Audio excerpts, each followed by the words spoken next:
C'est une pilule qui a du mal à passer la hausse de la CSG. Les retraités estiment être les premières victimes et ce remède trop amer à leur goût administré par le gouvernement les a poussés dans la rue aujourd'hui. J'ai cotisé 42 ans et demi et aujourd'hui de venir me retirer sur ma retraite, j'aime bien aider les autres, j'ai 8 petits-enfants, mais ça suffit. En fait, depuis 6 ans, on se retrouve avec une retraite qui est plus basse qu'en 2012. Quand j'ai commencé à travailler, on m'a dit « faut cotiser pour les anciens ». Ok, maintenant que je suis ancien, on me dit « faut cotiser pour les jeunes ». Et entre-temps, j'ai cotisé pour moi, mais je voudrais quand même qu'on arrête, quoi. On peut plus, ça peut plus suivre, là. J'ai travaillé jusqu'à 65 ans, j'ai commencé à 13 ans. Je pense que j'ai fait mon compte. Alors s'il fallait résumer en quelques mots le ressenti des retraités aujourd'hui, sans doute pourrait-on dire qu'ils ne se considèrent ni comme privilégiés ni comme assistés, mais qu'ils se sentent certainement délaissés. Vous me direz si c'est effectivement ça. Christian Bourreau, vous êtes le président de l'Union française des retraités. Vous allez pouvoir en discuter avec Didier Bécher, député La République En Marche des Yvelines. François Miquet-Marty, président de Via Voice, est également avec nous sur ce plateau. Alors cet appel à la grève, il a été lancé par 9 syndicats qui avaient parié sur un succès. Benjamin Duhamel, vous avez fait les comptes ce soir. Oui, alors vous savez, c'est toujours le jeu quand il y a des manifestations, comptage par la police, toujours un peu bas, et par les syndicats, toujours très élevé. Donc on a des fourchettes, on va voir cette carte. Dans le pays, c'est entre 39 000 et 68 000 manifestants. On a pris 3 villes. La première, la capitale, entre 7 200 selon la préfecture de police et 30 000 selon les syndicats qui manifestaient. À Marseille, ils étaient un peu plus de 1000. Quant à Bordeaux, entre 2200 et 3000. Voilà, ça c'est pour la mobilisation. Est-ce que ce sont des chiffres qui vous conviennent, Christian Bourreau? Écoutez, je n'ai pas tellement de commentaires par rapport à ça, dans la mesure où l'organisation à laquelle j'appartiens, nous n'avons pas appelé à la grève. Pour des raisons que vraisemblablement j'aurai l'occasion d'expliquer ici. Et donc, nous considérions, si vous voulez, qu'une grève en la matière n'était pas appropriée. Et en plus de ça, le motif et le mot d'ordre qui était lancé était un mot d'ordre qui ne correspondait pas à ce que nous avons en tête. Nous ne sommes pas contre l'augmentation de la CSG. C'est un dispositif, on pourra en parler. Par contre, nous sommes absolument vent debout contre la manière dont ça a été appliqué, et en particulier la discrimination dont les retraités sont victimes. Voilà. On va développer évidemment vos arguments. C'était votre propos liminaire et on va l'approfondir. On l'approfondira évidemment autour de la table. Vous avez cité la hausse de la CSG. Benjamin, évidemment, c'est la revendication qui revenait dans les cortèges. Oui, absolument. C'est la revendication principale, la raison de la grogne des retraités. Cette hausse de la CSG, une hausse de 1,7 points qui concerne 60% des retraités. Voilà, 40% en sont exonérés. Ce sont les retraités les plus pauvres. Au-delà de ces chiffres, la hausse de la CSG, c'est du pouvoir d'achat en moins. On a pris un exemple très concret, l'exemple d'un retraité qui a une pension de retraite de 1 500 € net par mois. Eh bien, ce retraité, il perd 27,50 € par mois, ce qui fait à peu près 330 € sur une année. Alors, face à ces chiffres, le gouvernement répond que la taxe d'habitation baissera en fin d'année. Visiblement, ça ne permet pas encore de faire baisser la grogne de ces retraités. Alors, ces chiffres, c'est résumé ainsi par certains au sein de l'exécutif. Un petit effort, manifestement, ce n'est pas franchement ce qui est ressenti par ceux qui étaient dans la rue aujourd'hui. Certainement. Non, mais les efforts, c'est toujours compliqué. Alors, je pense qu'en plus, on est sur un dossier où chaque situation individuelle pèse beaucoup. Parce que qu'est-ce qu'on a compris du dispositif qui avait été clairement présenté pendant la campagne? On a dit pendant la campagne que 60% des retraités seraient touchés par une augmentation de la CSG. Est-ce que je suis seul? Est-ce que je suis exonéré ou pas de la taxe d'habitation? Donc il y a énormément de situations différentes et donc je pense que c'est ça qui crée énormément de confusion. Moi, depuis le mois de décembre, à ma permanence, je reçois toutes les semaines des retraités qui viennent me présenter leur situation et on se rend compte que la pédagogie n'a pas été là, n'est pas au rendez-vous. Et qui ont fait leur compte, qui vous disent moi je perds tant, ça représente tant pour moi. Je prends pour moi le temps de la pédagogie. Ce temps-là est nécessaire pour expliquer la situation à chacune des personnes. Ça rejoint ce que vous disiez, manque de pédagogie. Alors il y a un manque de pédagogie, il y a le fond et la forme. Monsieur évoque, vous avez raison, la pédagogie qui était à mon avis insuffisante, l'explication qui était insuffisante. En tout cas, ce qui est clair, et vous l'avez expérimenté, je l'expérimente de la même manière, les gens n'ont pas compris. Ils ont compris dans un premier temps qu'on leur disait si ta pension est inférieure à 1 200 €, à ce moment-là, tu es préservé. D'accord. On n'avait pas précisé à l'époque que ce dont il s'agissait, ce n'était pas du montant de la pension, mais qu'il s'agissait du revenu fiscal de référence. Tout à fait.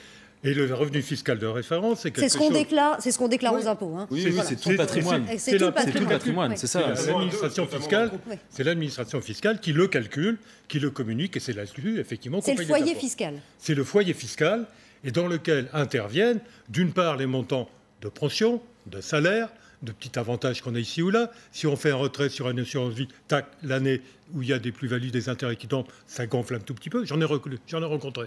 Ce qui fait que les gens, il y a un certain nombre de personnes qui disent on nous avait promis que, etc., tout ça, et on s'aperçoit que c'est pas ça. Parce que ça veut dire qu'ils sont beaucoup plus nombreux à passer au-dessus de ces 1 200 € nets, si on part sur cette base, ou est-ce que je me trompe dans l'interprétation? Imaginez 2 retraités qui gagnent chacun 1 000 €. Chacun se disait 1 000 €, on est tranquille.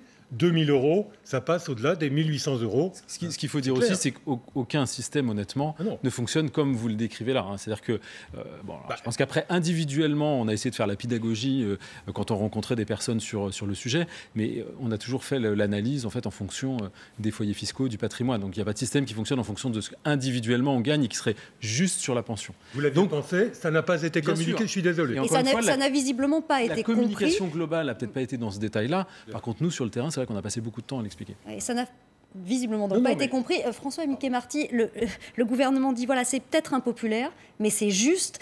Ça aussi, on parlait de petit effort, c'est difficile à entendre, impopulaire mais juste. Il faut faire passer le message, c'est pas simple. C'est pas simple, alors ça a du sens d'essayer de faire passer des mesures qui ne sont pas bien comprises, d'essayer de les expliquer, etc. Ce qui est frappant, d'ailleurs, votre éclairage le dit très bien, nous sommes le 15 mars. L'augmentation de la CSG date du 1er janvier. L'annonce de cette réforme date de la campagne présidentielle. Et encore aujourd'hui, on voit, les chiffres sont quand même impressionnants, que ce soit ceux des syndicats ou de la police, pour plaisanter, qu'on a quand même pas mal de gens en contestation. Alors, il y a 2 points de critique majeurs qui sont très différents. Le premier, en effet, c'est la question du pouvoir d'achat. On comprend bien. Ce qui complique la chose, c'est que cette question du pouvoir d'achat est noyée dans toute une série d'augmentations qui sont survenues en début d'année et qui compliquent la lisibilité du propos. Et puis il y a autre chose, à savoir que l'idée de justice, de transfert, de justice sociale intergénération, elle-même n'est pas comprise. On a, nous, réalisé une étude d'opinion il y a quelques semaines pour Libération. On a 71% des Français, 71%, qui estiment qu'il n'est pas justifié de prélever une partie, même si les choses sont plus compliquées, mais enfin de prélever une partie de la CSG sur les retraités pour en redistribuer aux personnes qui sont en activité professionnelle, etc. D'où probablement les développements nouveaux menés par Emmanuel Macron aujourd'hui, consistant à dire en réalité ça va permettre de financer vos retraites. Et ce que vous dites, c'est exactement ce qui ressort de cet échange qui a eu lieu hier, c'était en Touraine, Emmanuel Macron qui est interpellé par des retraités. Et vous allez voir, ça illustre parfaitement votre propos. Après, c'est vrai qu'au-dessus de 1 200 €, on a augmenté la CSG d'1,7 point. Je l'avais dit. Mais là, vous nous avez vraiment pompé. Non, c'est pas vrai. Mais je vais vous expliquer. Les retraités, dites donc. Oui, mais je vais vous expliquer. On a travaillé toute notre vie. Mais vous avez travaillé toute votre vie, pourquoi? Pour avoir une retraite. Non. Si vous regardez le système français tel qu'on l'a, vous avez travaillé toute votre vie pour payer la retraite de vos aînés. Et donc, la CSG, on ne l'a pas fait pour pomper, comme vous dites. Non, on l'a fait, je l'ai expliqué dès la campagne, on a baissé de 3 points toutes les cotisations salariales.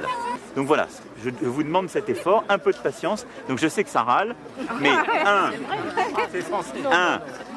je l'avais dit, j'ai pris personne en traite sur ce sujet. Et 2, c'est pour m'aider à faire repartir les choses, parce que sinon, ça ne marchera pas. On vous aidera. C'est gentil. Renaud Pila qui nous a rejoint, juste pour décrypter cette image, c'est pas la première fois qu'on voit Emmanuel Macron dans ce type de situation, face à des gens qui l'interpellent, qui lui reprochent un certain nombre de choses, et on a l'impression à chaque fois de voir un peu la même technique tactile, au contact, c'est quand il est en difficulté. Quand il est en difficulté, il essaye de convaincre. Et on a un président de la République qui, effectivement, ressemble un peu à Nicolas Sarkozy, mais en plus calme, certains diraient en plus froid, parce que Nicolas Sarkozy avait un côté très dans l'émotion, alors qu'Emmanuel Macron est toujours dans la retenue et dans le rationnel. C'est peut-être sa difficulté, c'est que du coup, il a du mal à être dans l'empathie. Et pour rejoindre ce que vous dites, finalement, il vit dans ses déplacements, notamment hier, parce que là, l'échange, on a montré 30 secondes, ça dure 20 minutes. Et il passe de retraité en retraité, et à chaque fois, il passe 2 minutes pour essayer de convaincre. Mais il vit ce que vous, députés, vous vivez depuis 3 mois. Parce que moi, tous les députés avec qui je discute disent on a été assaillis, c'est la seule chose dont on nous parle. Et là, le président est enfin confronté à ce sujet. Ce qui est notre Oui, travail. vous confirmez c'est ce que vous nous disiez. Oui. Non, mais en même temps, je pense qu'il faut. Mais lui est responsable aussi et le gouvernement, non? S'il restait dans son bureau, qu'il n'allait pas au contact, on dirait il se cache, il laisse faire le travail. Non, mais il fait son job. Je pense qu'il croit et nous croyons clairement à cet engagement vers les actifs, puisque on le voit très bien dans le reportage juste avant où une dame dit oui, mais moi j'ai cotisé toute ma vie pour me payer ma retraite. Non, le système français ne fonctionne pas comme ça. Ce sont les gens qui travaillent aujourd'hui qui financent la retraite de ceux qui sont à la retraite. Oui, mais c'est très technique. Oui, mais personne ne peut comprendre ça. Puis le problème, monsieur Béchers, mais si on n'explique jamais, personne ne peut rien comprendre. Si je puis me permettre, il y a aussi un problème, c'est sur la stratégie que vous avez employée. Parce que l'argument qu'on entend aujourd'hui sur la solidarité intergénérationnelle, on ne l'entendait pas il y a 2-3 mois. Il y a 2-3 mois, l'argument c'était de toute façon, ne vous inquiétez pas, à la fin de l'année, vous aurez la baisse de la taxe d'habitation, donc ça ira. Il y a une sorte de série, là vous vous rendez compte que ça marchait pas très bien et que de toute façon les gens avaient peur sur leur pouvoir d'achat. Et donc maintenant, on embraye sur un autre argument qui est de dire oui, mais de toute façon, c'est dans l'ordre des choses que les vieux payent pour les plus jeunes. Est-ce que là-dessus, il n'y a pas eu aussi un petit problème de calibrage? Sur tous les sujets, en fait, dès l'instant où on dit quelque chose, tout le monde pense que c'est réalisé. Quelque chose qu'on n'a pas encore dit, on a enclenché la discussion sur l'arrêt du reste à charge, sur les lunettes et sur les prothèses auditives. Quand vous ouvrez la discussion avec les professionnels de santé, les industriels qui travaillent dans ce domaine-là, les mutuelles, etc., vous imaginez très très bien le nombre de mois qu'il va falloir pour arriver à quelque chose qui ne ressemblerait pas, on va donner des produits pourris aux Français, qui seraient remboursés totalement. Parce que ce n'est pas du tout l'objectif que nous avons. Donc cette discussion, elle a commencé déjà depuis 2 mois, elle se poursuit. Sauf que comme on en a parlé pendant la campagne, beaucoup de Français ont l'impression je ne comprends pas, je vais changer mes lunettes. J'ai eu la question à ma permanence la semaine dernière. Je vais changer de lunettes, je ne comprends pas comment ça se fait que j'ai encore à payer. Oui, on est en train. Par contre, ça va prendre du temps. L'histoire de la taxe d'habitation, c'est pareil. Je pense qu'on avait expliqué que c'était en morceaux. Ce qui allait vite, c'est la hausse de la CSG, pardon. Mais... Ça a été enclenché dès le 1er janvier. Mais je pense que tous ceux qui verront la baisse à partir de la fin de l'année verront bien qu'effectivement, il y a un équilibre, en tout cas pour eux. Est-ce que finalement, ce n'est pas ça le nœud du problème? Je vais vous dire, une manifestation aujourd'hui, c'est pas un succès énorme. Il y a du monde dans la rue, mais c'est pas le raz-de-marée. C'est pas le raz-de-marée. Ce qui est assez curieux, et je tiens à le rappeler, nous, dans notre organisation, nous avons prévenu le président de la République dès le 15 juin de l'année dernière. Nous lui avons dit « ça ne passera pas ». Et nous lui avons expliqué pourquoi ça ne passerait pas. Il était inacceptable. Nous pensions qu'il était inacceptable. On en a la démonstration maintenant. Effectivement, cette idée de déshabiller Pierre pour habiller Paul, ça ne passait pas. Et pardon, vous lui avez expliqué en face à face? Non, on lui a écrit. Ah, et il vous a répondu? Non, il a expliqué que M. Darmanin allait s'en occuper. Et il vous s'en est occupé? M. Darmanin, non. On a écrit 2 fois au président sur le sujet. Il a fait un budget 2018. Oui, mais il n'y a pas eu de on a écrit 2 fois. Il les a pas reçus. On a écrit 2 fois au président. On a écrit 2 fois à M. Darmanin et nous n'avons toujours pas de réponse. Ça, c'est pas normal. Ce que nous avons dit, c'est ça ne passera pas. Ça ne passera pas, cette idée de déshabiller l'un pour habiller l'autre, ça ne passera pas. D'autant que on entend que il apparaît que seuls les retraités vont devoir payer. Pour les actifs, vous l'avez expliqué, et c'est vrai, ils sont gagnants, pas de doute. On a dit aux fonctionnaires, ne vous inquiétez pas, on va vous compenser. On a dit aux indépendants, ne vous inquiétez pas, on va vous compenser. Et les retraités sont les seuls à qui on a expliqué, t'es vieux, t'es riche, tu vas payer. Et nous sommes allés au-delà.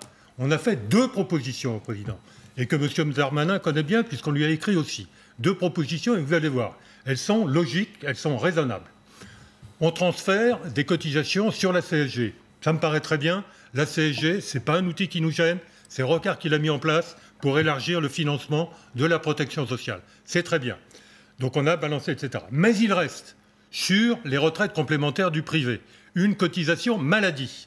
Et nous avons dit au président, supprimer cette cotisation maladie, ça serait cohérent avec la démarche que vous suivez. Et pour les retraités, ça paraîtrait visible. Comme une compensation. Comme une compensation. Première compensation. Régime qui est déséquilibré totalement. Alors on va peut-être pas entrer dans ce débat-là, qui est un peu technique. Et on essaie de comprendre. Terminer, s'il vous plaît. Terminer. Ça, c'est la première compensation qu'on demande. Et je signale qu'on l'a dit dès le mois de juin. Deuxième compensation. Les retraités, quand ils ont une complémentaire santé, elle leur coûte 3 fois plus cher que cela coûte à un actif. C'est pas moi qui le dis, c'est M. Cagnard qui était le président de la mutualité française. Donc voilà 2 compensations que l'on demandait. Ces 2 compensations n'ont été étudiées, je n'en sais rien. Mais vous n'avez pas eu de réponse. Régulièrement, on n'a pas eu de réponse. J'ai eu l'occasion de rencontrer certains de vos collègues, ici même, ou sur des plateaux du même ordre, j'en ai parlé. Certains m'ont dit « Ah, c'est pas idiot votre truc ». J'ai même eu un délégué CGT, donc également sur un plateau, qui dit « Ah, c'est pas idiot votre truc ». Et de réponse, il n'y en a eu aucune. Ni de la part... Si, il y a eu un de vos collègues qui a tenu des propos sur lesquels il s'est excusé par après. D'accord, concernant les retraités, on peut y aller, etc. Tout ça. Donc là-dessus, nous avons dit, dès le mois de juin, qu'il y aurait un problème, on l'a dans la rue maintenant. Si on nous avait écouté plus tôt, on aurait évité ça. Et il n'y aurait pas eu ce mécontentement de la part des retraités. Je vais vous laisser répondre. Voilà. Je vais vous laisser répondre. Mais je reprends ce que vous avez dit. Nous sommes retraités, nous sommes riches, donc on peut nous ponctionner. C'est une caricature, certes. Mais justement, pour voir ce qu'il en est réellement, vous vous êtes penché, Benjamin, sur le niveau de vie des retraités. Comme ça, on va savoir aussi de quoi on parle. Oui, on va prendre quelques chiffres. Donc d'abord, celui du niveau de vie, c'est un indicateur qui est un peu plus pertinent que celui des pensions parce qu'il contient à la fois les pensions, d'autres revenus et aussi le nombre de personnes à charge. Et voilà, on a un niveau de vie des retraités qui est de 2100 € par mois. C'est 6% de plus que la moyenne des Français. Jusque-là... Oui, les Français, y compris les enfants de 2 ans. Absolument. Absolument. Hein. Autre chiffre. Oui. Précisons, hein. Absolument.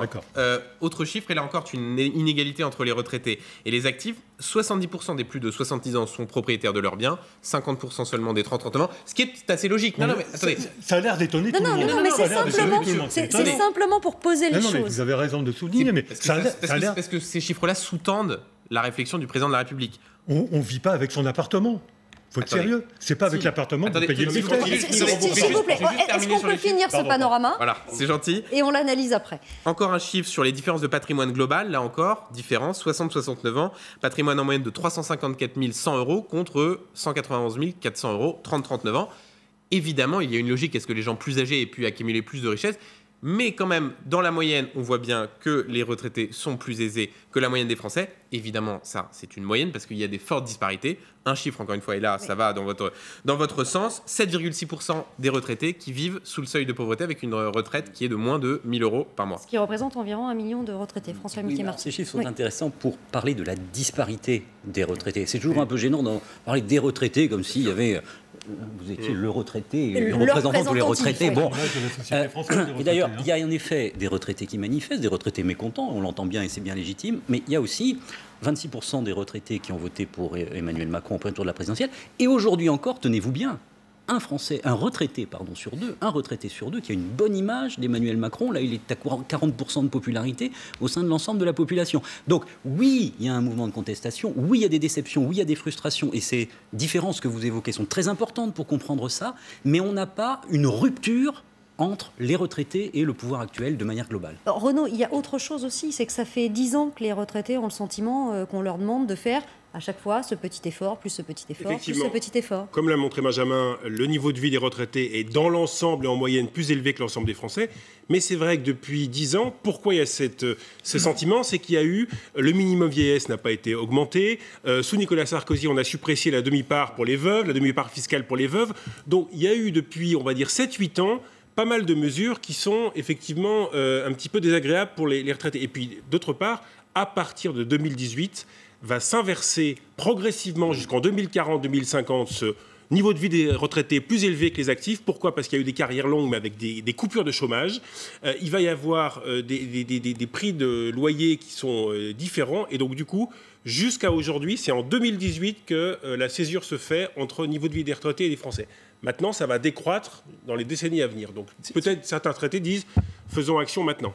Si on peut revenir rapidement sur les chiffres, parce que c'est important de bien comprendre. Si on regarde sur les 20 dernières années, en fait, ce que vous montrez, c'est qu'en gros, les jeunes actifs, ils ont eu plutôt une progression autour de 3%, on va dire, de leur niveau de vie, là où les retraités, en fait, quand on prend la même période, et c'est dû à l'immobilier, hein, vous l'avez très bien souligné, ont doublé leur niveau de vie. Donc ça, c'est des éléments qui ont été pris en considération. Là où le minimum vieillesse, vous l'avez montré, hein, plus d'1 million de Français sont concernés, on a augmenté le minimum vieillesse, 30 € par mois tout de suite, et 100 € à l'horizon 2020. Donc les décisions par rapport à cette perception du patrimoine, telle qu'elle est, telle que les chiffres en sortent, ont été pris en compte pour prendre ces décisions. Et on assume définitivement de vouloir faire la politique des actifs pour qu'il y ait de plus en plus d'actifs sur le marché et qui puissent financer les retraites. On ne veut pas mettre en danger le système par répartition. Et notre objectif, c'est bien celui-là. On va continuer à faire la pédagogie parce qu'on entend que c'est nécessaire. Et moi, je respecte énormément tous les gens qui ne s'y retrouvent pas et qui peuvent avoir du mal, en ayant travaillé toute leur vie, de se retrouver dans cette situation-là. Répondre à ces propositions qui sont faites, par exemple, oui ou non, mais au moins les examiner, par exemple. Le minimum de nous répondre. Ça, minimum. Très bien. Très bien. C'est pas vous que je me rends compte, c'est évident. Non, bien sûr, mais je pense que vous l'avez dit vous-même, c'est-à-dire que ça n'est pas non plus des situations qui sont totalement équitables. Vous avez parlé de la retraite complémentaire, tout le monde n'en a pas forcément. Donc ça cache aussi des situations où c'est peut-être difficile de prendre une décision globale. Votre proposition était modeste, très modeste, si vous voulez, très modeste. Mais vous savez, Renaud puis Benjamin. 100 milliards de dettes cumulées pour la France. C'est un minimum. Juste une phrase. En même temps, c'est symbolique et important ce que dit monsieur sur l'accompagnement de cette réforme. Je pense que le gouvernement pêche, et le président aussi, dans l'accompagnement des réformes, dans l'empathie. Prévenir les syndicats qu'on va agir par ordonnance 24 heures avant, ça ne coûte pas très cher chez un SMS. Recevoir des organisations de retraités lorsqu'elles écrivent, ça ne coûte pas très cher, ça prend une demi-heure. Plus le gouvernement avance et plus on sent ce manque d'accompagnement des réformes avec de l'empathie. Et je pense que là, il y a un risque pour vous. Et Emmanuel Macron qui dit en Touraine, je ne sens pas de colère. Vous ne sentez pas ce manque d'empathie ? C'est un peu étonnant parce que ça gronde chez les retraités. Les personnels des EHPAD étaient dans la rue. On sait que la SNCF, ça y est, se mobilise. On a les dates du mouvement. Emmanuel Macron dit, je n'entends pas de colère. Ça peut être un peu surprenant. Oui, on s'attaque à des réformes qui n'ont pas été faites depuis de très nombreuses années. Non, mais c'est pas pareil, c'est la manière. Ce qui suscite de l'incompréhension, souvent, c'est le décalage entre les données globales et puis ce que je vis. Imaginons que je sois retraité, ce que je vis dans ma vie personnelle. Voilà. C'est pas insultant, hein. Non, c'est pas du tout insultant, bien au contraire. Mais bon, on me dit, la situation s'améliore, on va avoir une croissance qui s'améliore, il y a la question de la taxe d'habitation, ne vous inquiétez pas, ça va aller. Oui, mais moi, dans ma vie à moi, ça va pas mieux. Et donc, ce décalage-là, alors ça rejoint peut-être l'idée de pédagogie, mais qui est difficile à faire. C'est ce que fait peut-être Emmanuel Macron en discutant avec des gens, en ayant un échange personnel. Parce qu'au fond, c'est d'ailleurs l'un des éléments majeurs de ce qu'on est en train de vivre aujourd'hui. Un discours avec l'idée d'une société qui va mieux et d'une croissance, et c'est heureux, qui revient, mais en même temps, bien souvent, des situations personnelles qui, elles, ne s'améliorent pas. C'est le décalage entre la vision globale ou macroéconomique et puis la vision personnelle. Donc si moi, dans ma vie personnelle, ça va, si vous me dites que ça va mieux, c'est blessant et ça peut susciter effectivement... Il nous reste une minute, Benjamin. Oui, d'un tout petit mot, un autre risque pour le président de la République, c'est de multiplier des micro-clivages. C'est-à-dire, on a dit président des riches, ceux qui sont moins riches, on dit président des zones urbaines, président du milieu rural. Et là, risque d'opposer les jeunes aux moins jeunes. C'est une maladie. Ça, c'est un risque pour celui qui veut être celui du en même temps et de la bienveillance. Peut-être attention à ces clivages qui C'est une maladie que nous avons de ne pas aller regarder ce qui va bien systématiquement. Parlons, les riches, les campagnes, etc. Allons regarder concrètement ce qui a été fait. Là où on a dédoublé les classes, tout le monde va très bien. Là où on va augmenter le nombre de professeurs dans les zones rurales, les gens sont extrêmement contents. Donc prenons les axes où les choses vont bien et vous verrez que déjà on verra des choses beaucoup mieux. On verra aussi tout à l'heure, ce sera avec vous Renaud dans votre Pôle Express, ce qui a été dit à Emmanuel Macron justement sur cette question des zones rurales. Ça va pas mieux non plus pour tout le monde. Il y a eu des échanges assez musclés. On va en parler évidemment dans la suite du débrief. Merci beaucoup d'être venu sur ce plateau et vous restez avec nous bien sûr sur LCI.